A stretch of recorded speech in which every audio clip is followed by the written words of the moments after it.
ये राव खिताब लाजवाब लाए अर्ज़ कंदर हजरत अल्लामा व मौलाना साईं सिराज अहमद मंगरे साहब अकेदा जी 15 मिनट खिताब फरमाइंदा। हजरत अल्लामा व मौलाना साईं सिराज अहमद मंगरे साहब। बिस्मिल्लाहिर्रहमानिर्रहीम। नबी करीम सल्लल्लाहु अलैहि वसल्लम जन जी ज़ाते बाबरकत जे मथा दुरूद सलाम पढ़ण जा बेशुमार फ़ाइदा ऐं फ़ज़ीलतूं आहिनि। नबी करीम सल्लल्लाहु अलैहि वसल्लम जन पंहिंजे मथां दुरूद पाक पढ़ण वारनि सां महबत फरमाईंदा आहिनि ऐं नबी करीम सल्लल्लाहु अलैहि वसल्लम जन दुरूद पाक पढ़ण वारे जो दुरूद बज़ाते ख़ुद ॿुधंदा बि आहिनि। जी नबी करीम सल्लल्लाहु अलैहि वसल्लम जन फरमाइनि था इन्नी ला अस्मउ सलात अहल महब्बती व आरिफू औ कमा क़ाल रसूलुल्लाह सल्लल्लाहु अलैहि वसल्लम।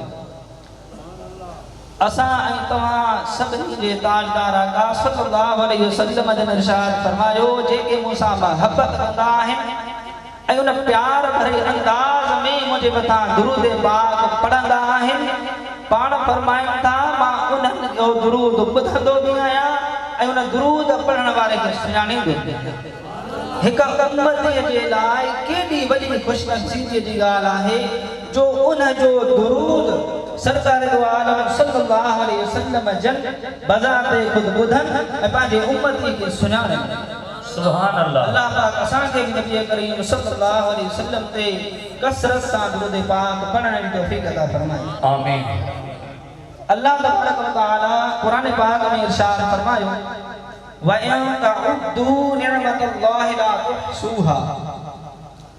अल्लाह तबारक व तआला फरमाए तो जेकॾहिं अवां अल्लाह जे नेमतुनि खे अल्लाह जे इहसाननि खे ॻणण चाहींदो ॻणी न सघंदो। अल्लाह तबारक व तआला जा इहसान बेशुमार आहिनि ॻणण खां ॿाहिरि आहिनि। अल्लाह ताला जा एहसान कई आहिनि उन्हनि मां हिकु ही एहसान जो अल्लाह तबारक व तआला असांखे इंसान बणायो। रब ताला इंसान खे हिकु बेजान लुत्फ़े मां पैदा करे वरी अल्लाह तबारक व तआला उन जे मथां इज़्ज़त जो ताज रखियो उनखे अशरफुल मखलूकात बणायो। रब ताला पैदा त हिकु लुत्फ़े मां कयो पर अल्लाह फरमायो वलक़द करमना बनी आदम असां इंसान खे इज़्ज़त जो ताज करायोसीं असां इंसान खे अशरफुल मखलूकात बनायोसीं। ज़रा गौर कयो उहो बेजान लुत्फ़ो जेकॾहिं जिस्म जे कंहिं हिसे ते लॻी वञे कपिड़े जे कंहिं हिसे ते लॻी वञे इंसान उनखे जल्दी पाक करणु चाहींदो आहे उनखे हटाइणु चाहींदो आहे। रब केॾो बेनियाज़ आहे उन हिकु गंदे लुत्फ़े मां पैदा थियल इंसान खे इज़्ज़त जो ताज पाराए रखियो। वलक़द करमना बनी आदम असां इंसाननि खे इज़्ज़त जो ताज पारायोसीं। त सभ खां एहसान वॾो ही आहे जो अल्लाह ताला असांखे इंसान बणायो अशरफुल मखलूकात बणायो। उन खां अलावा रब ताला जो एहसान ही आहे जो अल्लाह तबारक व तआला असांखे मुस्लमान बणायो। रब ताला असांखे मुस्लमान घराणे में पैदा कयो। अल्लाह तबारक व तआला असांखे नबी करीम सल्लल्लाहु अलैहि वसल्लम जी उम्मत में बणायो। उहो अल्लाह ताला जो नबी जंहिंजे लाइ अल्लाह ताला फरमायो कद नरा तकल्लुब वजहिक फिस समा ए हबीब तुझो यो आसमान ने बार-बार दिसण असां ॾिसी रहिया आहियूं।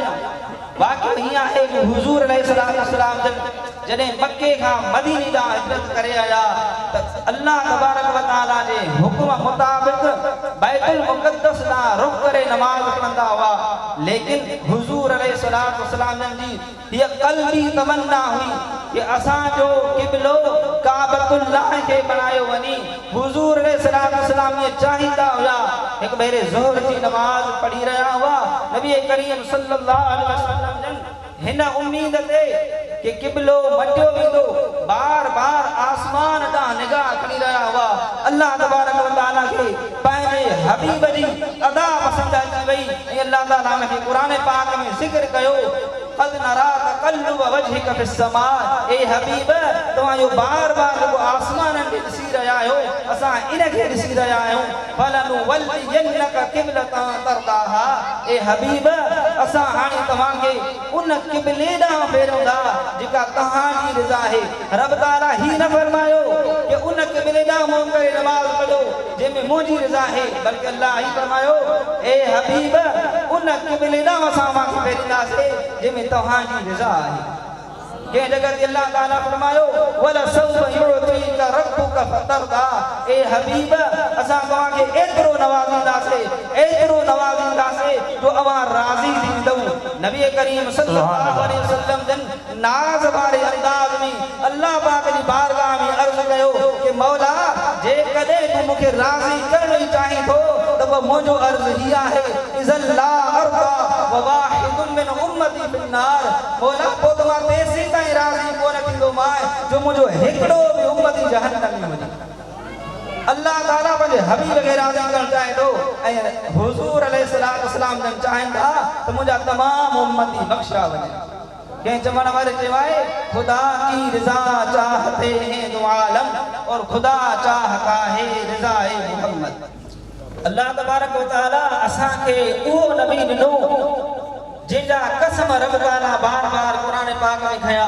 किथे अल्लाह ताला पंहिंजे हबीब जी ज़िंदगी जो कसम खणंदे फरमायो ला अमरुका इन्नहुम लफी सकरतिन यामहून, ए हबीब मूंखे तुंहिंजी ज़िंदगी जो कसम। किथे अल्लाह ताला पंहिंजे प्यारे हबीब अलैहिस्सलातु वस्सलाम जे शहर मक्के जा कसम खया ऐं फरमायो ला उक़सिमु बिहाज़ल बलद व अंत हिल्लुम बिहाज़ल बलद, ए हबीब मूंखे तुंहिंजे इन मक्के शहर जो कसम जो अमा इन में हली रहिया आहियो। मक्के जो कसम रब इन लाइ न कयूं त इन में काबतुल्लाह या ॿाहिरि में ॿियूं शयूं आहिनि, बल्कि रब ताला मक्के जो कसम हिन लाइ कयूं जो उन में हुज़ूर अलैहिस्सलातु वस्सलाम रही रहिया आहिनि। अहिड़ी तरह अल्लाह ताला पंहिंजे हबीब अलैहिस्सलातु वस्सलाम जे मुबारक चेहरे ऐं ज़ुल्फ़नि जो कसम खणंदे इरशाद फरमायो वद्दुहा वल्लैलि इज़ा सजा, अल्लाह तबारक व तआला पंहिंजे हबीब जे ज़माने जो कसम खणंदे इरशाद फरमायो वल असर इन्नल इंसान लफी खुस्र, ए मूंखे ज़माने तुंहिंजे जो कसम तमाम इंसान खसारे में आहिनि। रब ताला मुख़्तलिफ़ जॻहुनि ते पंहिंजे हबीब जा कसम कया। कसम उन जो खई वेंदो आहे जंहिंजो रुतबो बुलंद हूंदो आहे। अल्लाह जी बारगाह में पंहिंजे हबीब जो रुतबो बुलंद आहे, तंहिंजे करे अल्लाह ताला पंहिंजे हबीब जा कसम कया। सुभान अल्लाह। उहो नबी अता फरमायो जंहिं पंहिंजो शान पाण बि बयान फरमायो। हुज़ूर अलैहिस्सलातु वस्सलाम जन फरमाईंदा आहिनि अना सय्यदु वल्द आदम यौमल क़ियामह, बरोज़े क़ियामत मां तमाम इंसाननि जो सरदार हूंदुसि। किथे हुज़ूर अलैहिस्सलातु वस्सलाम जन ही फरमायो अना अव्वल शाफ़िउ व अव्वल मुशफ़्फ़अ, सभ खां पहिरियां मां शफ़ाअत कंदुसि ऐं सभ खां पहिरियां मुंहिंजी सिफ़ारिश क़बूल थींदी। किथे अल्लाह जे नबी ही फरमायो अना अव्वल मन यक़रउ बाबल जन्नत, सभ खां पहिरियां जन्नत जो दरवाज़ो मां खड़काईंदुसि। किथे हुज़ूर अलैहिस्सलातु वस्सलाम जन ही फरमायो अना अव्वल मन यदखुलुल जन्नत, सभ खां पहिरियां जन्नत में मां दाख़िल थींदुसि। किथे नबी करीम सल्लल्लाहु अलैहि वसल्लम जन ही फरमायो अना अव्वल मन यशक़ु अनहुल क़ब्र, सभ खां पहिरियां मुंहिंजी क़ब्र खुलंदी। अलगर्ज़ अल्लाह ताला पंहिंजे हबीब अलैहिस्सलातु वस्सलाम खे वॾो शान और मान अता अल्लाह तबारक व तआला असांखे उहो नबी अता फरमायो जंहिं फरमायो अना क़ाइदुल मुरसलीन, मां तमाम नबियुनि जो अॻवान आहियां। अल्लाह उहो नबी अता फरमायो जंहिं फरमायो अना हबीबुल्लाह, मां अल्लाह जो हबीब आहियां। किथे उन फरमायो अना अक्सरुल अंबिया तबअन, बरोज़े क़ियामत सभ खां वधीक उम्मत मुंहिंजी हूंदी। किथे अल्लाह ताला पाण पंहिंजे हबीब अलैहिस्सलातु वस्सलाम जो शान बयान कंदे ही फरमायो लक़द ख़लक़तु दुनिया व अहलहा लिआरिफहुम करामतक वलौलाक या मुहम्मद मा ख़लक़तु दुनिया, अल्लाह पाक फरमायो मां हिन दुनिया खे ऐं दुनिया में रहण वारनि खे ऐं मुंहिंजा हबीब सिर्फ़ इन लाइ पैदा कयो त मां उन्हनि खे तुंहिंजो शान ऐं मान ॾेखारियां कि तुंहिंजो रुतबो केतिरो बुलंद आहे।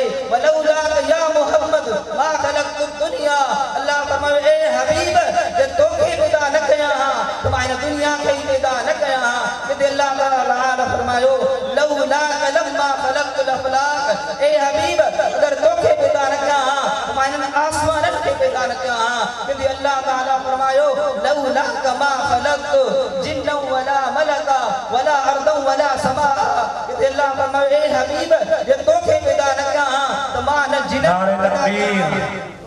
अल्लाह तबारक व तआला असा के शान ए मान वारो नबी दई करे पोइ ही हुकुम फरमायो लक़द कान लकुम फी रसूलिल्लाहि उस्वतुन हसना तवाजे लाइ रसूलुल्लाह जी जिंदगी एक बेहतरीन नमूनो आहे तवाजे लाइ मशअले राह आहे कामयाबी जो ज़रियो आहे अगर कामयाबी चाहियो था तेन रसूलुल्लाह जी पैरवी कयो अल्लाह जो रस्तो असा के दिखारियो उन रसूलुल्लाह असा के फरमायो अदबू औलादकुम अला सलासति सवाल पंहिंजे औलाद के टे सुठियूं आदतूं सेखारियो पंहिंजी औलाद के टे सुठियूं खसलतूं सेखारियो या रसूल अल्लाह पंहिंजे औलाद के टे कहिड़ियूं खसलतूं सेखारियूं कहिड़ियूं आदतूं सेखारियूं त नबी करीम सल्लल्लाहु अलैहि वसल्लम जन फरमायो हुब्ब नबीकुम पंहिंजी औलाद के पंहिंजी नबी जी मोहब्बत सेखारियो पंहिंजी औलाद के हुजूर अलैहिस्सलाम जी मोहब्बत सेखारण जो हुकुम खुद अल्लाह ताला नो पंहिंजी औलाद के ॿुधायो वञे कि असां नबी केतिरे शान वारो आहे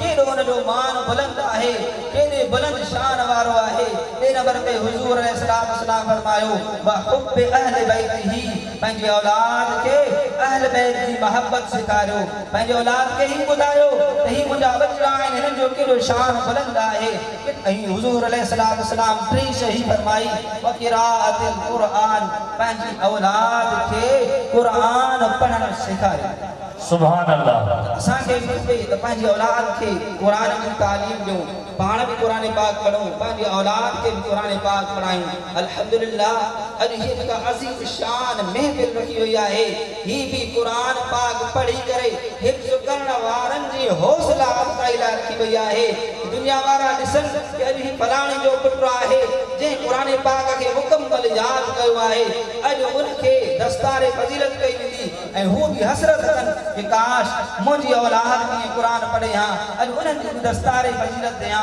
मुंहिंजे लाइ भी ख़ुशी जो सामान हुजे अल्हम्दुलिल्लाह असां वटि दीनी मदारिस मौजूद आहिनि जिते क़ुरान पाक जी तालीम बिल्कुलु मुफ़्त ॾिनी वेंदी आहे मदरसनि जी का फीस नाहे हूंदी अवां ऐं असांजे ताउन सां मदरसा हलंदा आहिनि अल्हम्दुलिल्लाह हिते भी असांजो मदरसो आहे साईं हाफ़िज़ मोहम्मद इस्माइल मंगरो साहब जेको असांजो रिश्तेदार भी आहे साईं जो मदरसो आहे उन्हनि हाफ़िज़ तैयार कया आहिनि उन्हनि हाफ़िज़नि ऐं उन्हनि जे सरपरस्तनि खे मां मुबारकबाद ॾियां थो यकीनन ही वॾो ख़ुशख़बरी जहिड़ो कमु आहे जो उन्हनि पंहिंजी औलाद खे कंहिं दुनियावी तालीम ॾियण जे बजाए हिन रस्ते ते आंदो कि हू अल्लाह जे हबीब ते नाज़िल थियल क़ुरान पाक पढ़नि ऐं बरोज़ क़यामत असांजे कमु अचनि त अल्लाह तबारक व तआला असां खे क़ुरान पाक पढ़ण जी तौफ़ीक़ अता फरमाए हुजूर अलैहिस्सलाम जन जी सीरत ते अमल करण जी तौफ़ीक़ अता फरमाए व मा तौफ़ीक़ी इल्ला बिल्लाह व आखिरु दाअवाना अनिल हम्दुलिल्लाहि रब्बिल आलमीन।